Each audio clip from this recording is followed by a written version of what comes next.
buddy. He's a little buddy.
Some viewers may find the following video disturbing. Viewer discretion is advised. There's Mr. Enfuego, one half of the Baseball Junkies podcast. Before we get the show going, we just want to make sure that both you, the viewer, and the listener are fully aware that this podcast is not intended to provide any form of investment advice. The opinions expressed here by either the host or any guest do not necessarily reflect the views of any sports card investor, organization, and or entity within the sports card market. Any discussion of sports card values in the past or present is not a guarantee of future performance.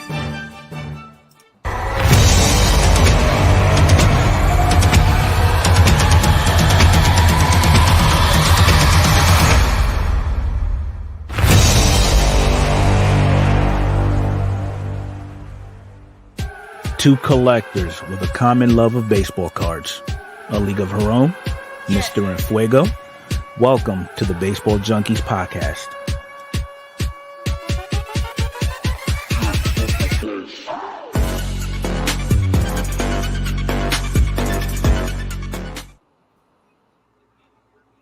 What's going on, guys? Welcome to the Baseball Junkies podcast. I'm your host, Adrian from A League of Her Own. And I'm Mr. Enfuego. How is everybody doing tonight? Cheers to all of you. Thank you for being here, whether you're live with us in the chat or if you're listening to us on your favorite podcast format. We appreciate you all so much. Mr. Enfuego, what do you know, man? How you doing? Hey, I'm doing great. Another week passed, and I get to hang out with the best crowd YouTube has to offer. For reals. Thank you, guys. All right, let's get right into it. We got our first couple segments are going to be sweet and simple and quick. And then we're going to bust into the really good hobby news because you guys know there's a lot of good hobby news that happened this week. Let's get it.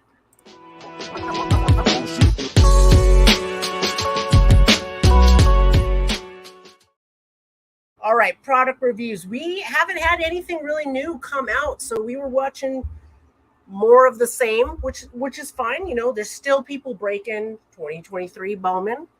There's people going back and breaking 2022 Bowman because Ellie De La Cruz is on fire right now.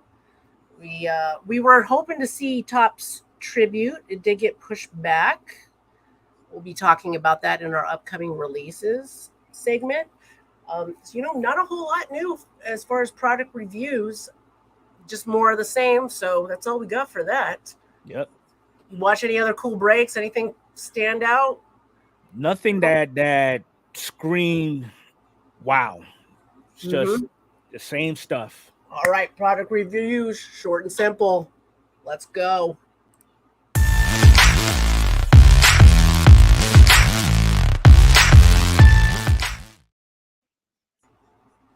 Just love the music that we've got going. Okay, so upcoming releases. All right, as I said earlier, Topps Tribute did get pushed back to July 12th. But it's looking like the next Topps product that's coming out currently as it stands, unless anything gets pushed back, which Mr. Fuego will jab at you later about Platinum because something happened with that. But July 7th, we're going to see Topps Finest coming out, Tribute to the 12th. Panini Prism Baseball. I don't know how it's going to be this year, but that is coming out on the 21st. And we also did double check the release date or release calendar today. Leaf Trinity Baseball is set to come out this month. They didn't have an exact date on there, but that is coming out. We were looking at it because it is kind of a cool product. It's a $200 hobby box. It's a 1-pack, 6 cards, but they have like logo mans and all kinds of like cool stuff in there. We were looking through the checklist, and there's a Ricky Henderson auto in there. There's some other, Anthony Volpe. I mean, I know it's Leaf. I know a lot of us aren't, too high on Leaf, but and we all know that they don't have licenses for active players, but some of them slip through the cracks. Yes, and they were good looking cards. I mean, really good. I think they look like they were all sticker autos. What we were looking at, there might have been non-card auto, but really nice looking patches and stuff. So that's all we've got for upcoming releases. What happened? What happened to Platinum? It's supposed to be out. Yeah. So initially, there was a little bee flying around saying that it was pushed 2 weeks early, which would have put us at around the 14th. That didn't happen. The last date that we now have is August 9th. So I tried to contact Topps, and what I got from their rep was Topps has the right to change the dates as it pleases. And I'm just saying, okay, that's great. Glad you have that authority. What's the reason why? Yeah. Oh, we're not allowed to release that to the public. So pretty sure that's the wait continues. Yep. I'm pretty sure that's standard how they but it's funny how we're people that buy their stuff. It's cool. We're more than halfway done in 2023 and we're still pumping out 22 products. Oh yeah, dude. There's like a lot of delays on getting different materials and things of that nature.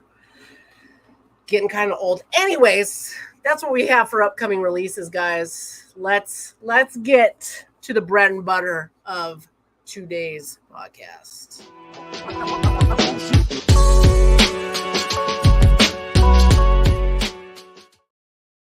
Hobby news. I don't know. Not much happened, before we right? drop the big topic of the day, let's start small with this merger. Yes. In case you guys were not in tune with what's going on, there was a grading company merger. Not sure if anybody uses them, but apparently somebody is. But we just learned that in July, CSG and CGC will combine into one grading entity beginning in July. But now here's the caveat: both names belong to the same company. So the merger is going to be CSG to CGC, and they're going to be known as CSG. So I read through the article talking about that, and my first thing was like, who grades with them? I don't know. I shouldn't say that. It's kind of mean. Some people like it. I actually have a couple of CSG slabs that were basically given to me, like they're basketball cards, no big deal. And I get the slabs were nice. They're very nice and clear, somewhat like tag, but the labels, the ones I have are the older green ones. They changed to like a black label to make them look a little bit better, I guess. And now this merger with CSG, which is their own company, is that they're mostly known for grading comic books and stuff. So, a reputable company, and probably and decent prices. They're competitive and what have you. They're probably fourth on the list of top gradings. We got PSA, we got SGC, we got Beckett, and then CSG, which is now CGC. Right. Yeah. So now I guess I read through, they're offering, like, if people want to get their labels changed, like $5 to get the label changed, but still not guaranteed. Like, I don't know. I was reading through the rubbish. I felt like it was rubbish. I don't know. I honestly, and I say this respectfully, until these guys really do something, because their new labels still don't look good. Like, I want to know who's grading with them and why. Let me know. And I'm asking that, not trying to be a jerk about it. I'm just curious. Now, this is the company that you have the option of matching the color of the label to the card itself. No, that's HGC. Okay. And I had a whole separate issues with them as well. But at least, I mean, that's innovative. I like that. I like the whole seeing the different color stuff like that. But these are just, because I mean, you've got companies like Tag where they've only been around the block a couple of months, and they're doing it big. Mm-hmm. They're not doing anything to the company. All they're doing is just spreading their wings. And I think they're going to be in competition with the big three. Yeah. Tag just recently has really made a big push in advertising, but they spent a lot of years really dialing in their 10 product. years, yeah. And I've said it a million times, like, Tag to me has the nicest looking slabs out of all of them. PSA obviously is where, if you're doing this for investment purposes, which we've graded with all different kinds of companies, stuff for our collection, stuff like that. I've got Tag slabs, probably they're hanging around in here somewhere, but I mostly grade with PSA because I think about the whole value thing. A lot of times I sell cards to make money to buy more cards. I'm not trying to like feed my family or any of that kind of stuff, but right. I don't get the CSG. Everybody's got their personal pet peeves on the company that they choose. Now, if I was grading comic books, I'm there all the way. Yeah, I'm all for it. So, anyways, that's what's going on with that. Let's get to it. We got to talk about Fanatics and the new document that came out, and all there's a lot of stuff in the air still, and there's a lot of misconceptions about this new contract that Topps came out with. And I actually spoke with a LCS employee, and he was actually one of our first guests on the show. It was Natty. And from his perspective, what Topps is doing right now with this new contract for all LCSs actually benefits them, and it kind of roots out all the bad apples. Yeah. I'm nice. It's nice to hear that from Natty, because when you originally hear the news and stuff like about it, I'm like, oh, this sounds like it sucks. Like, I'm a card shop.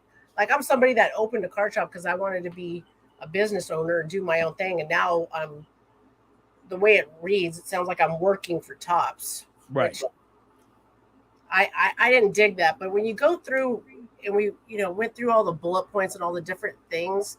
I mean, there is some stuff on there that's going to make or break a lot of hobby shops. Mm-hmm. For example, like tracking their sales. I didn't like, this has kind of already been in play, but you got to buy all the products they want you to buy. Like they were talking about like Topps tennis and stuff like that, which fine, you buy that stuff, and they said they're like, okay, so we'll let you buy the other cool stuff when it comes around. I didn't like telling me like, okay, but you can only sell it in your store, you can only do it here, you cannot sell it on eBay. So you're making me buy this stuff, and you're also telling me what to do with it, like how to sell it. I don't know. That rubs me the wrong way a little bit. I'm not like. Well, I mean, think about it though. If you really think about it, if you, like you said, if you happen to be running an LCS, okay, and that's your full-time gig, and if you've got all your T's crossed, your I's dotted, their new stipulations will not affect you. But if you have those individuals that are doing whatever it is that they can, talking to that middleman, trying to sneak in 1 or 2 cases on your own to flip on Instagram or do those eBay breaks, which they're cracking down on too. Okay. It eliminates them, and ultimately it safeguards both the reputation of Topps, and it also keeps that positive working relationship between Topps and LCSs. Yeah, I dig that. I dig like, because we've all been in some of the hobby shops that are kind of like, oh, cash only and things like that, and they're kind of, I don't know how else to describe it. There's kind of icky, I guess. Because I mean, I actually printed up the terms and conditions that Topps sent out to all the LCSs that have established accounts with them. Okay, and as you read it, a lot of it is all legal mumbo jumbo, but fortunately for me, I went to law school, so I know how to read this kind of stuff, and we've seen videos of it, and the individuals who actually made the videos talking about this stuff broken down simple stupid for some of us. All right, not calling anybody stupid, just keep in mind, I think I'm the only one that did 2 tours in the 4th grade. I'm kind of slow too. So like, for example, all right, the first number 1, they got a total of 17 little talking points. I'm not going to go into in detail with all of them. I'm just going to point out the ones that really stuck out. So like the first one ultimately is basically saying to receive access and to maintain a Topps direct buying account, okay, you basically have to, there's a certain criteria that you have to meet with Topps in order to have an approved account with them in order to receive said allocations. Okay. So what else? If you go on down to number 2, as a condition of receiving and maintaining access to these accounts, retailers shall comply with the terms and conditions of this agreement, which I also have copies of. Exhibit A, which is the code of conduct for all retailers, and then Exhibit B, which is the retail standards. And we'll go over that here in a little bit. Number 3, Topps products will only be shipped prepaid to hobby retail store locations within the U.S. So if you happen to be one of those LCSs that is outside of the continental U.S. and you want it sent to you, you could coordinate that. Topps is going to send it to the place closest to your LCS. It's going to be up to you, and you have to come up with the cost to have products shipped from where Topps dropped it off at to where you're at. Okay. What else? All account holders are responsible for maintaining a valid credit card on file with Topps and their Topps Pro account. That's what they're going to use to charge you when you start requesting all these allocations. That seems pretty reasonable to me in this day and age. It's common sense, but a lot of common sense things don't happen to be so common nowadays. True that. Now, the big one that a lot of people had a big gripe with is all accounts must purchase in full case quantities. So if the hot product happens to be, for example, 22 Topps update Topps Chrome update.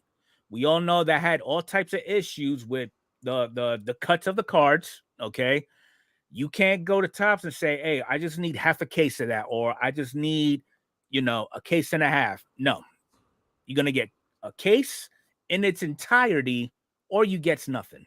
Plain and simple. Number 6 is not all Topps products are made available to all accounts. So if a new product was to come out and everybody's going to your store asking for it, don't go and give them hopes and dreams that it's actually going to drop, because the store nearest to you may not be one of those lucky ones that receives those allocations. What else? Topps does not guarantee a specific value or the continued availability of any product. So if you requested 5 cases, okay, that's the allocations, and you already blow through that your first 30 days, you don't expect to put in another request for another 5 cases, because you may not just get it. Which, real quick, I feel like that's been kind of the norm with Topps already for the most part. But I guess now they're actually tracking on it, because there's always an exception to the rule.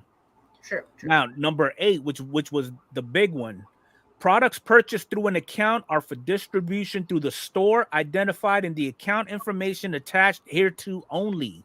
So what that means basically is I cannot have my allocations go to my store if I was an account holder, but I sell them in another platform. Okay. And how Topps plans on tracking that, all your sales of those allocations that you receive, you will be required to send them point of sale documentation and reports of where those allocations were sold to and how much of it was sold. So you can't try to request 5 cases, sell 4 at the store, and keep 1 at home and break it on your own. It's just not going to happen. Accounts are expected to maintain standard business hours and remain open a minimum of 7 hours a day for 6 days a week, or 8 hours a day, 5 days a week, unless otherwise approved in writing by Topps. That's gonna be one of those points where a lot of these LCSs who do have these accounts, they're not gonna last very long, because I don't know anybody who relies on running a hobby shop as the sole means of an income. Okay. I mean, I'm not saying they're not out there, but typically that's used to do their hobby thing. What else? All Topps products released have an identified national release date, or in layman's terms, a street date. So basically, whatever date Topps puts out as far as a release is the date that product will actually be made for sale. And at the same time, number 12 states accounts are encouraged to participate in Topps Hobby Channel promotions. So that last promotion where we had the buyback of the Judge and Goldschmidt, because they were the MVPs of last year, it would be highly recommended you partake and show your support for those types of programs, because they say it's not mandatory, but it is highly encouraged. I don't know about you all, but I know in the military, there's a lot of things that we are told that are not mandatory, but they're highly encouraged to attend or partake in. It may affect your future allocations. Just throwing that out there. Yep. Retailers shall, on a quarterly basis or at such other frequency as Topps requires, submit to Topps complete and accurate reports regarding total sales of Topps products. So you're going to need to have a modernized method of recording all your points of sales. So that way, when Topps sends you that email, they send you that phone call, hey, we need to know your sales for the last 90 days or quarter 3, 2023. You need to be able to provide that to them. And no, you can't say, I'm working on that, I'll get that to you as soon as I can. They're not accepting none of that. Topps may amend, change, or update and or modify any of these terms or conditions as they see fit. So this is the latest and greatest that they have right now. Who's to say that it won't change again 3 more times tomorrow? All right. And the last 2 items on here is solely legalized stuff that really doesn't pertain to us as consumers. But as far as their retail standards, the LCSs will comply with the Topps Retail Direct Buying Program terms and conditions, code of conduct, and any other guidelines or policies set forth by Topps, which should go without saying. Every LCS shall prominently display a Topps authorized direct retailer signage as provided by Topps in all retail locations. And at the same time, Topps will require you to submit 2 photos annually so that they can make sure that you're actually abiding by their requirements. This is another no-brainer. Topps products must be neatly organized and displayed to customers and sold in Topps only sections unless otherwise approved.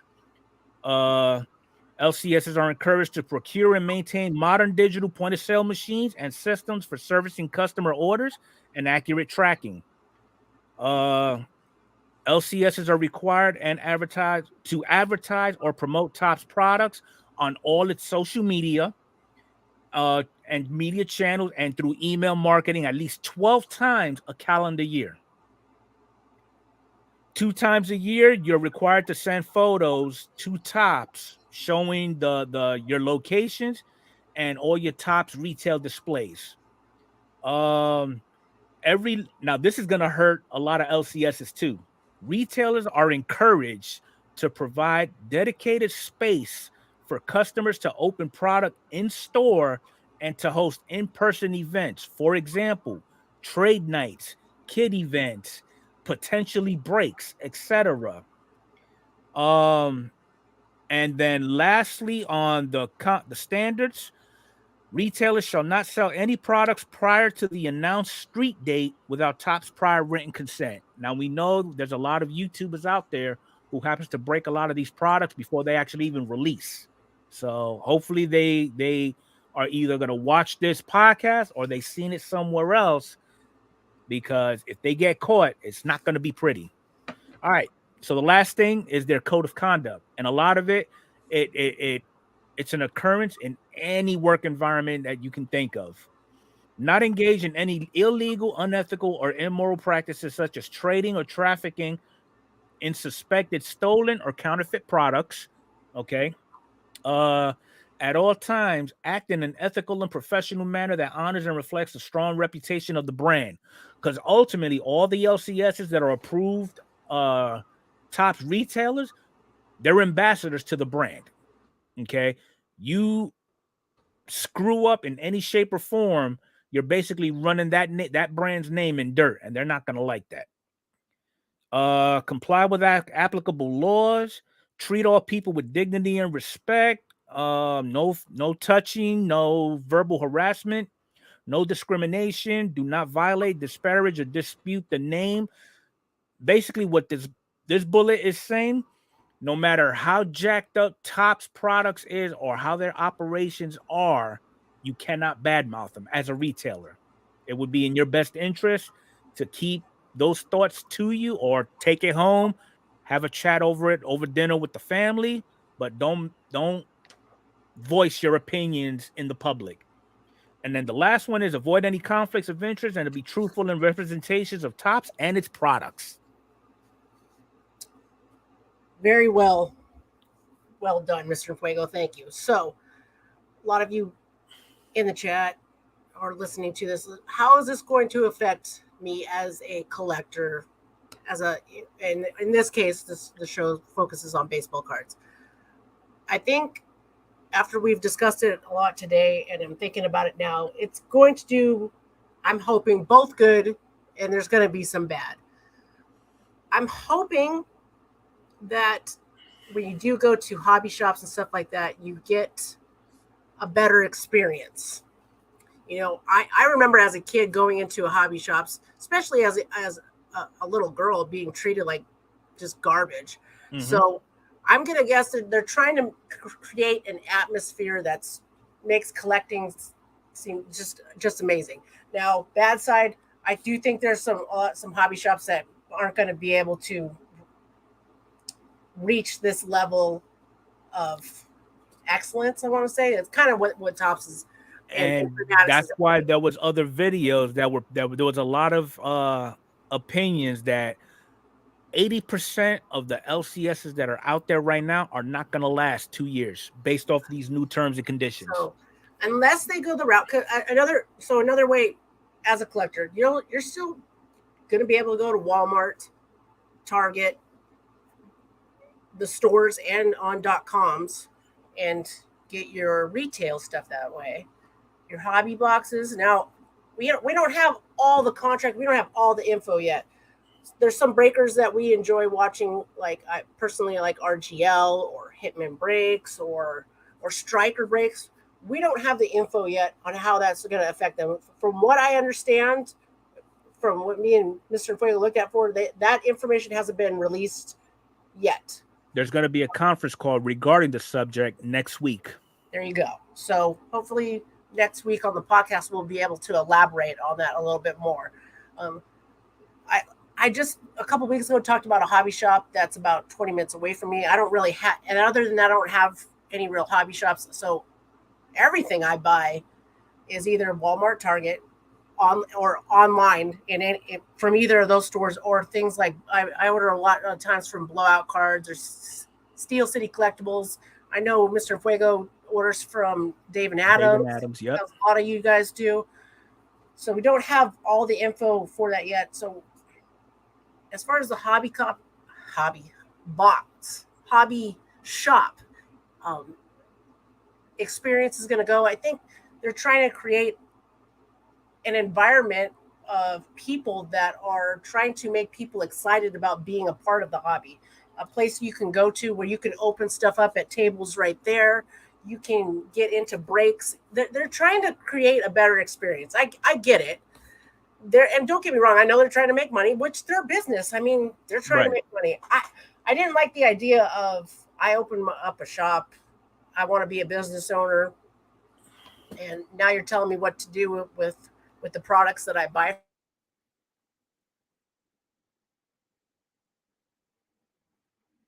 They're trying to make it better. I do think that. Now, is it necessarily going to be better? We're going to go through some growing pains, but you know, just so I can get a better idea of how this actually will play out. So I reached out to one of our earlier guests when we first kicked off the podcast. All right. If you remember, we had Natty, who happened to be an employee on Hit Seekers sports cards out in the Cincinnati area. And according to him, a lot of people are misinterpreting these terms and conditions as being negative, but in all reality, how he interprets what's going on is Topps is trying to get all the bad apples out of the basket and ultimately take care of those LCSs, which they go out and take care of us as the consumer, you know, because one, Topps is actually going to hold these LCSs accountable in the event that there's any type of fraudulence or, you know, anything like that where there's self-profit and there's doubt of operations being done ethically, because we know that there's individuals out there that go out and acquire these cases from Lord knows where, and they post them on all these social media platforms, and they're looking to make anywhere from 50 to 100% in pure profit. And that's just extra besides to cover what they actually put into the product that they've already paid for, you know? So, I mean, if he's going out and saying that he doesn't see this as a detriment to their operations as a hobby shop, okay, I mean, something could be said that Topps is actually keeping us as a consumer and the hobby shops in mind when it comes to putting out these products.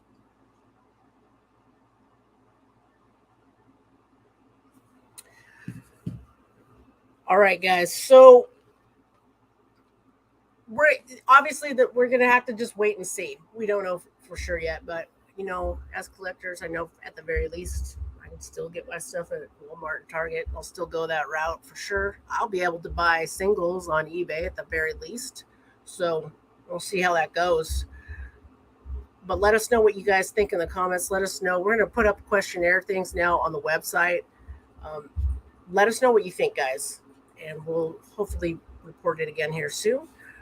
We're getting to the middle of the show here, so I think it's about time for some trivia. Let's get it. All right, guys. Last week, the card hobbyist was our trivia winner. Be sure to sum them up. And now we're looking to see who's going to be the winner this week. Let's get the trivia rolling.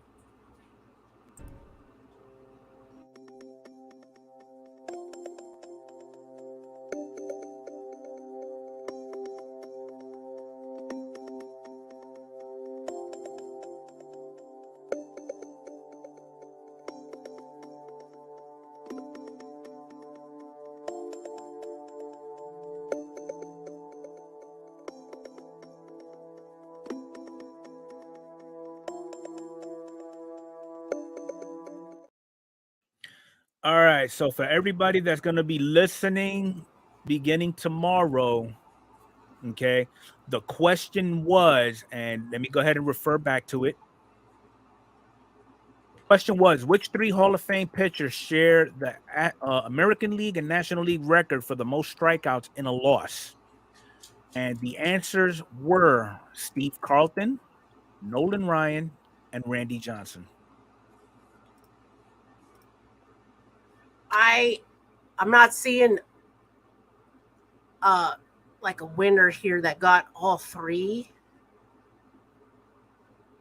But Adam's card closet did get. He got two of the three.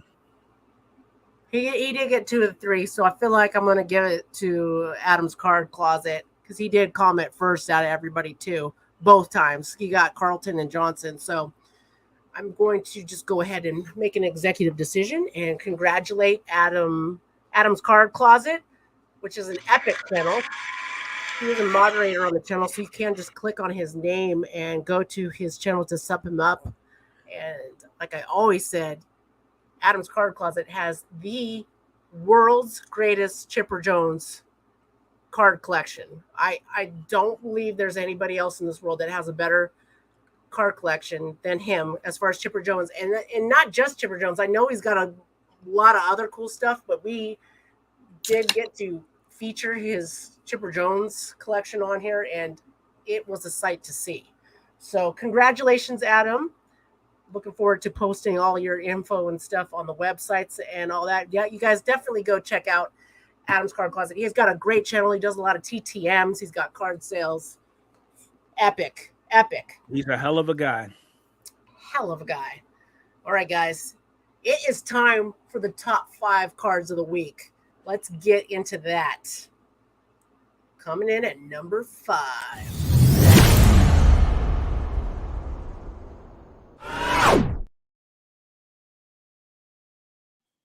Luis Urias might possibly be the modern day Tony Gwynn. He is batting .400 again this season. He is a force to be reckoned with. And his Topps Chrome card came in number 5 for sales this week. I'm pumped because I saved a lot of my Luis Urias cards when he came up in 2020. He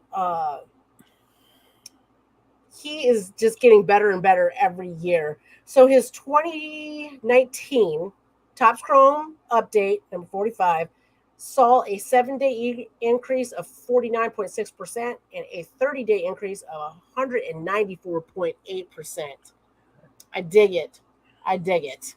So what do you guys think of Luis Urias and his current batting time? I mean, I'm hoping I'm going to see him at the All-Star game here next month. And yeah, I mean, he's not necessarily a household name Okay, but just to give a little perspective and support to why he's actually on this top 5 list, the man hit his batting average at one point was 400. And the last time a 400 was actually done that I can recall was with either Tony Gwynn or Ted Williams. So I mean, this is something special that only happens once in a lifetime. I mean, his last card sold yesterday in a PSA 10 for $110. So I mean, it's only gonna get better from there if he keeps doing what he's doing. All right, here we go. Coming in with number 4.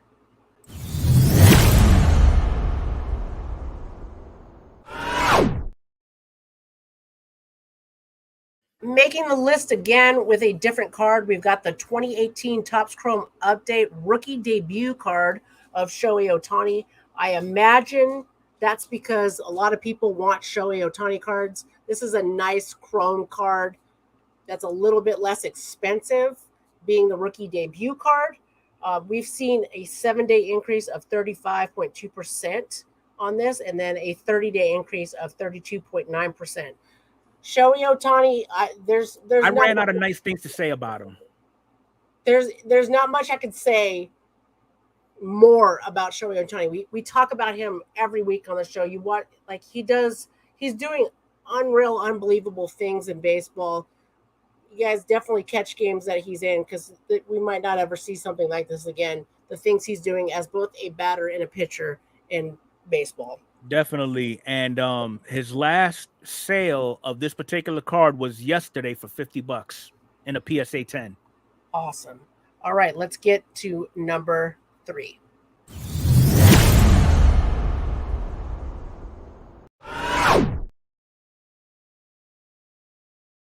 All right, moving around on the list here, we've got the Bowman Chrome First of Corbin Carroll, 2019.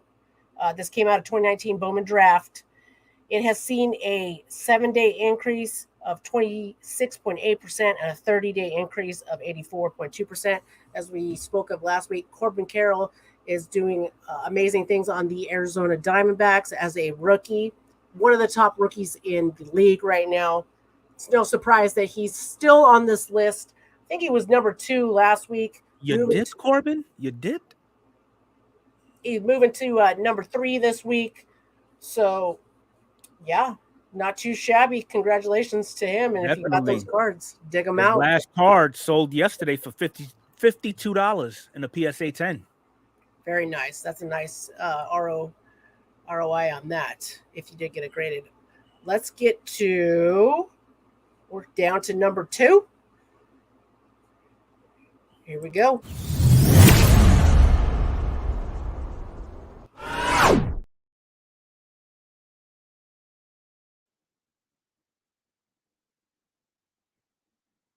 Moving down from the number 1 spot is Luis Matos, his Bowman Chrome First autoed card. We've got a 7-day increase of 0.9% and a 30-day increase of 132%. Recently came up on the San Francisco Giants, playing extremely well. He was number 1 last week. He has bumped down, because if y'all don't know who's number 1, I'll be surprised. I want to see you guys light up the comments right now on YouTube. Who's number 1 this week before you even see it? Type it in there, and I'm about to unleash number 2 or number 1 right now.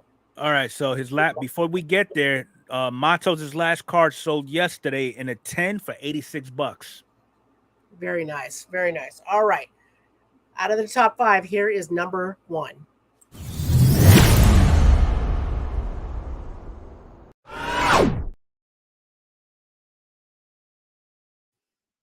If you didn't get it, you're not paying attention to baseball right now. Elly De La Cruz is tearing it up. He hit for the cycle yesterday in his game in those sweet Cincinnati Reds City Connect unis. 12 straight wins. He's unbelievable right now. Congratulations to Elly De La Cruz coming up and playing so well. His Topps Sapphire, No, I'm sorry, Bowman Sapphire. 2022 Bowman Sapphire Edition has seen a 7-day increase of 39.4% and a 30-day increase of 76.9%. And I kind of only expect it to climb if he keeps playing like he's playing. Yep. I mean, his last sale was yesterday as well in a PSA 10, and that sold for $322. Guys, those are top 5 for this week. We get this off of sportscardinvestor.com's site. As we talked about last week, there are a lot of other sites we can go through. This is super easy for us to see, like the sales for the last 7 days, last 30 days. You can also look on things like Card Ladder, Beckett Card, things of that nature. That's where we get this info from. Let us know in the chat. Let us know on the website what you think of our top 5 this week. We're definitely going to be talking about this top 5 later today on Mr. Infuego's channel in the podcast after party, if you will.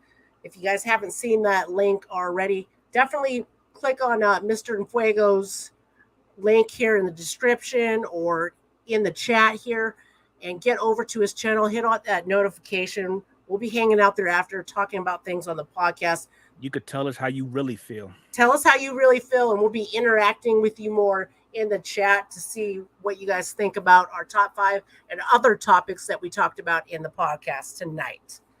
All right, it's time for our favorite part of the podcast. You ready, Mr. Infuego? Let's do this.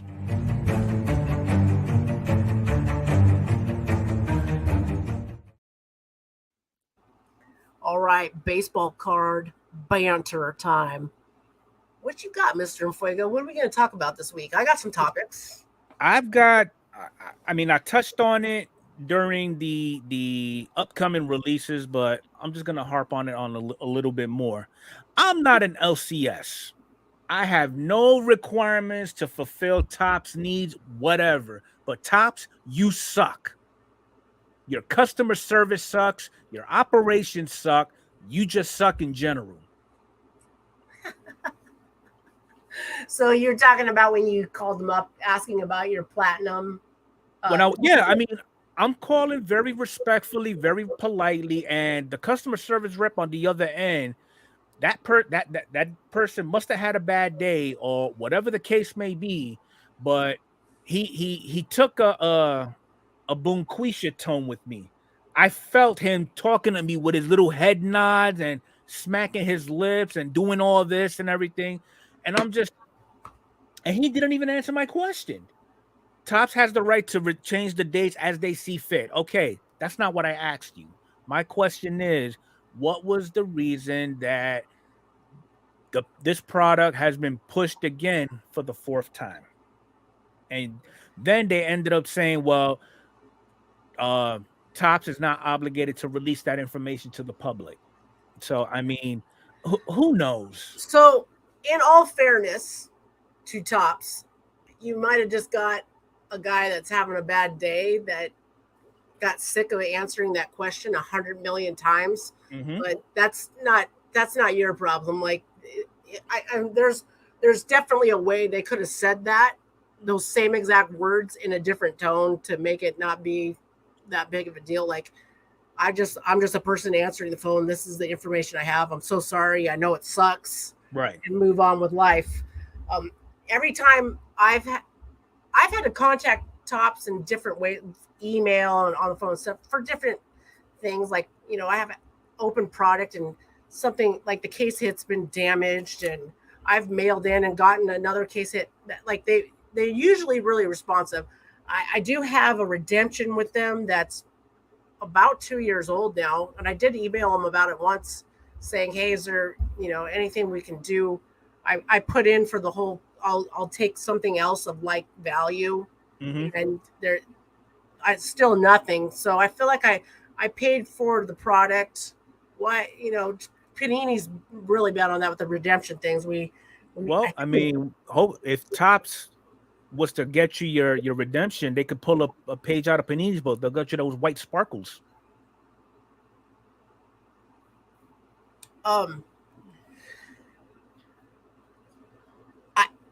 I don't know.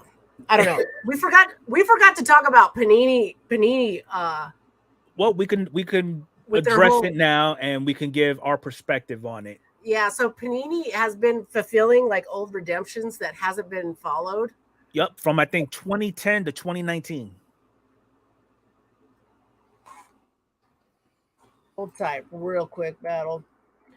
So we've got them giving out white sparkle packs instead of redemptions. Cool. If you got a crappy redemption, if you got a good, like if I got a Mike Trout redemption and you're telling me you're going to send me a white sparkle pack, I'm pissed. Yeah, Just definitely. throwing that out. I guess in fairness, it is better than nothing. It's better than not getting anything at all.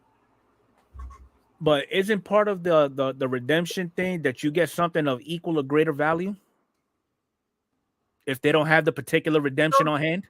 Those white sparkle packs are worth a lot of money. I know in basketball and football, I don't know. I know they got them in baseball too, but maybe the value of selling that pack unopened might be the same of whatever your redemption may be.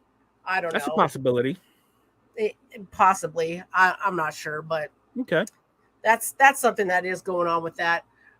We were going to wrap a little bit about breaks this week, like breaks in the hobby. Some of our just breaks in general, yeah. Just breaks in general. How we pick what break we're going to be in, things of that nature. Like we try to support other people in the card community here. You guys definitely check out the Discord, Card Community Inc. If you're not, there's a lot of us YouTube creators and others that are in there. And that do everything from card openings to TTMs to getting cards graded from anything cardboard related, it's on there. Yeah, and we get a lot of people to bother. Wow, we get a lot of people that take the time to message us and ask our opinions on different things, and we just felt like maybe we talk about it tonight and just give our thoughts on it. Right. So when I decide to be in a break, or even when I've had a couple breaks on my channel that they're fun to do. Before I decided to do the breaks, personally for me, I watched YouTube videos like I do for a lot of things now. I'm a big fan of Extreme Card Breaks, and he did a lot of videos talking about like different ways for breakers to go or how they should break or different ideas. Product should be on the screen at all time. When you're going to price a break, if you're doing random teams, all the teams could be the same price, whether you have shipping included or not. And I wouldn't make it, people sit down and take the time to figure out how much money you're going to get if everybody buys a team in the break. A lot of people do it. I don't usually do it, and I should, but you're doing a hobby box or a couple hobby box break. You got 30 teams, you're selling them each for this amount and the shipping. People sit down and think, well, okay, they're selling this many teams for this much and the shipping. This is how much that equals, and this is how much the hobby box generally costs. Right. If your total amount is double or more, people especially if you're not a well-known breaker, if you're new to it and getting into it, people aren't going to get into your break. You'll get your supporters that want you to do well for, and they'll do it only for a little while. But if you keep doing it, they kind of, they won't say anything because we're all friends. We're all trying to be nice to each other. But the end result, they're just not going to buy into your break. I mean, here's my thing. I'm not going to sit here and say I don't support you making profit. Okay, because if I did that, I would be a flat out liar. Nothing wrong with making a little extra on top of what you put in, but let's use a little bit of logic, and let's try to keep our profit margins within reason. Yeah. Okay, I mean, for example, and I posed this question to all the viewers and all the listeners, if you run into an individual who has put together a pick your team break of nothing but retail, and let's just mega boxes, for example. Okay. And we all know on average a mega box is anywhere from like 40 to 60 bucks. Okay. Now, if you look at that times 5, all right, we'll go 50 bucks times 5. You're looking at 250. If you put in 250, but you're pricing the break where if you take all the teams' prices and it totals to like maybe $800-900, we have an issue, Houston. So I just want to throw out, I'm a huge advocate of whenever I buy into a break, and there's people in the chat that'll vouch for me on this. When I buy into a break, I always send a tip. I never send what they ask for. I send more, because usually I look at it and I see how much, and I'm like, I know they're going to cut it close. And if there's some teams that aren't selling, they might try to sell them at a cheaper rate. Maybe to me, maybe to other people, people that are in the break, to get it sold out, so to make it so it does sell out, and they don't have to double up on the shipping. So I'm a huge advocate to that. Not all of us have like super chats and things like that. Right. So I always like, the people do PayPal and things of that. Like, I always try to something. I mean, and I know not all of us can afford to do that. And I'm not saying go crazy. Like, I mean, even a couple bucks helps them out, whether it be eBay fees, shipping, like products, things they got to use to package, boxes, paper, top loaders, stuff like that. It helps. And just their time alone, doing breaks is not easy. These guys that break like tons and tons and tons of stuff, I don't know how they do it. That's why I only do a break once a month or every 2 months, because it is a lot of work. And I take a lot of pride in my work. I want to send nice boxes. I want to send extra bonus cards. I want to send, because ultimately that's your name on the line.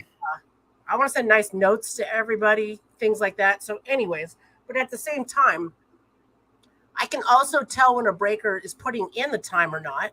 If you're doing a pick your team break and every team is the same price, I'm like, I don't even want anything to do with this. Like, it doesn't make any sense. It doesn't make any sense.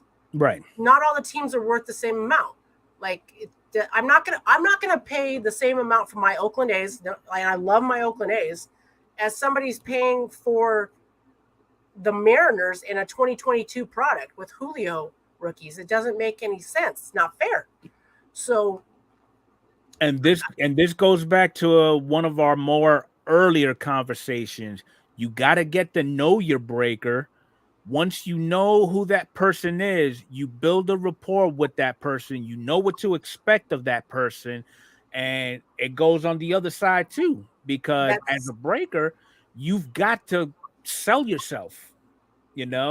And if you sell yourself short, your clientele will catch on to it, and they're not going to be so receptive in getting into any future breaks with you.